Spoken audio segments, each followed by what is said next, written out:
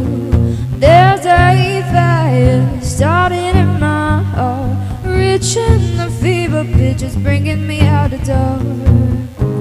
The scars of your love remind me of us to keep me thinking that we almost had it all. The scars of your love, they leave me breathless. I can't help feeling we could have had it all. Rolling in the deep, you had my heart inside of your hand, but you played it to the beat. Baby, I have no story to be told, but I found one of you and I'm gonna make your head burn. Think of me in the depths of your despair. Make it on down there, 'cause mine you won't be shared. The scars of your love remind me of us to keep me thinking that we almost had it all. The scars of your love, they leave me breathless. I can't help feeling we could have had it all. Rolling in the deep, you had my heart inside of your hand, but you played it with a beating. Throw your soul through every open door. Count your blessings to find what you look for. Turn my sorrow into treasured gold. You pay me back in kind and reap just what you sow.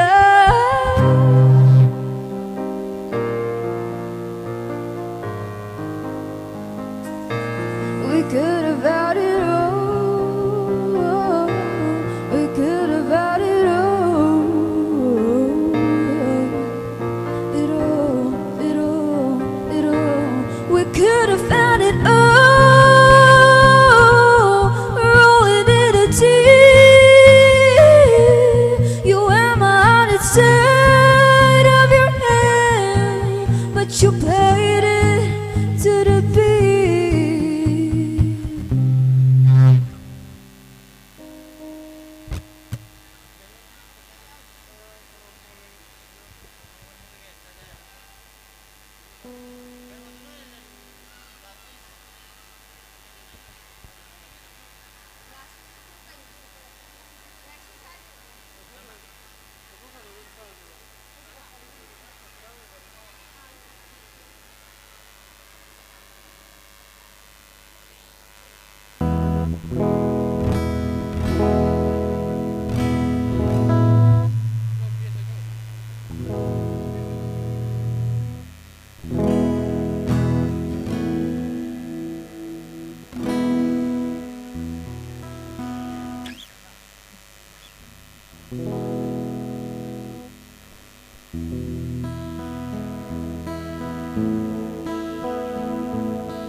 single ning sing laga kadang no kani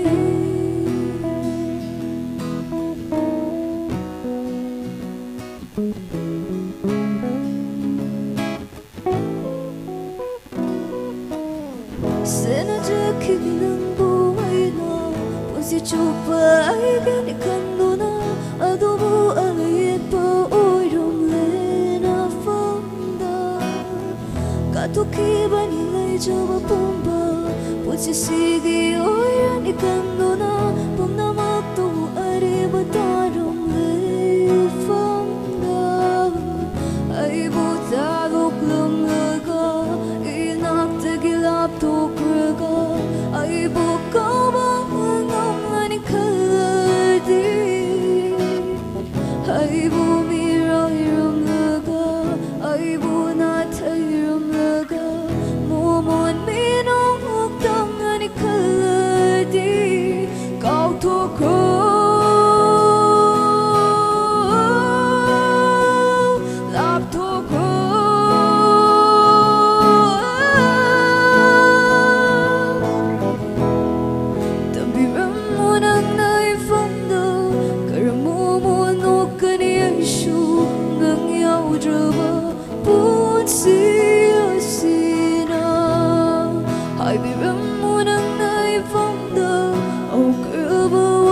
Sino nishimulaga karam no kani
ꯑꯩ ꯍꯟꯗꯛ ꯁꯛꯆꯗꯣꯔꯤꯕꯁꯤꯅ ꯑꯩꯒꯤ original ꯁꯣꯡꯅꯦ ꯍꯣꯡꯂꯒꯦ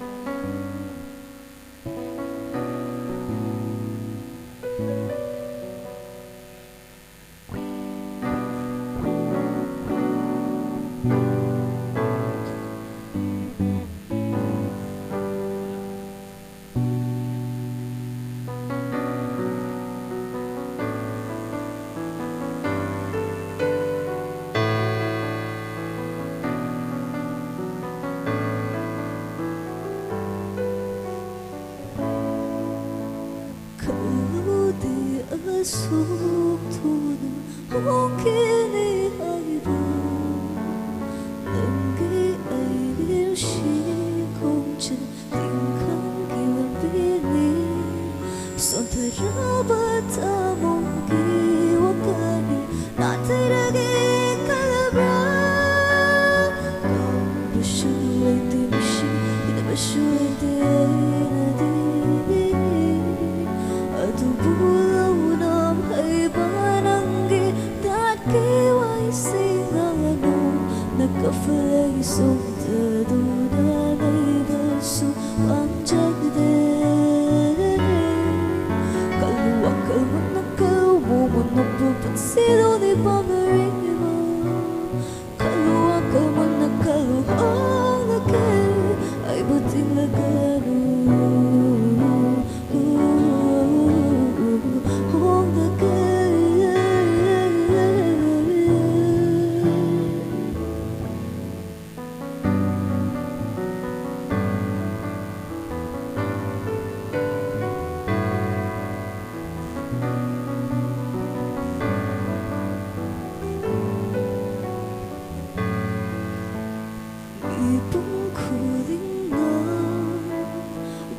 ri hai na ri hangau be soi hale chana roi chuna roi nan nai su te du na lai va su wang jag de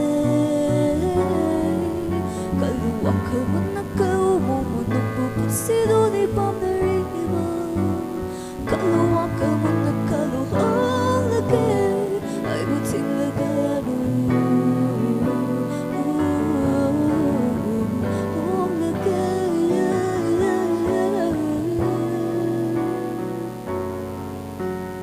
don't keep me thinking 자제도 내 손대도 내 레이버에 딩엄로 전화밤에 딩엄으로 나도 내 런나라시 런나라시 런나라시 런나라시 런나라시 런나라시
Thank you, Los Angeles.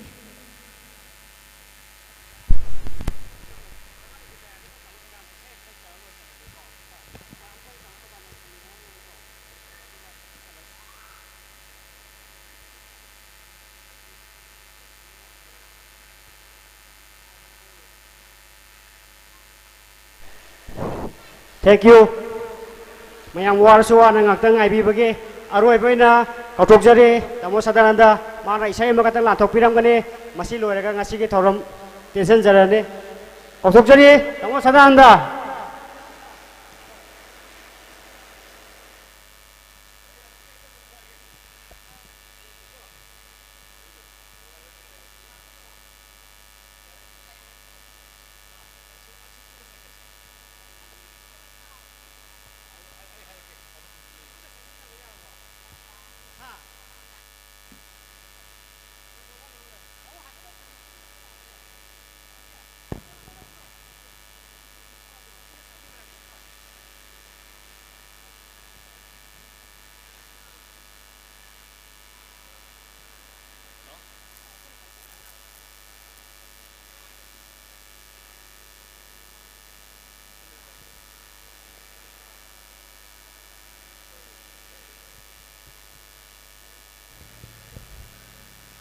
Hello.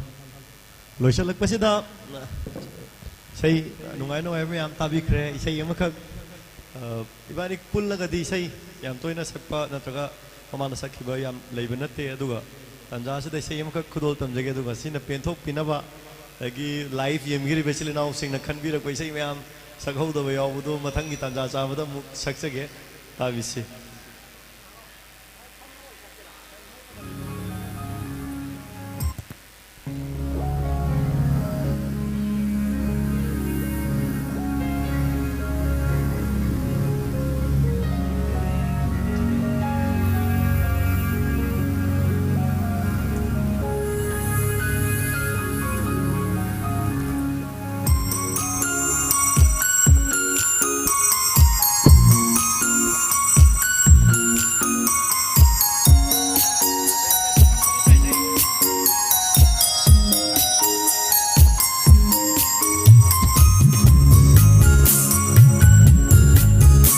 베이스 kita kakak lo, 베이스 kakak lo.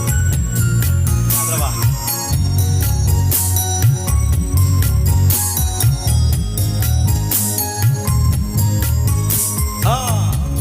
Lao nuôi cho lao. Asuk tuna hai ruba, nung si hai na nangi na panda, nangbu nung si ruba gini, nangbu pamze ruba gini. Asuk tuna Ya tokiba, nung si hai na nangi na panda, nang subok na kalulana, nangbu nung si ruba gini. Yeah. Lao, chuẩn bị lao, giờ quay sản lao.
Sino mi se ya biro ne nambo ngai ba ware ne haidi ya jare hanu shiva tu biro nung sinaka.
다 같이 이쁘는 부 구름 자리. Thank you very much. Thank you.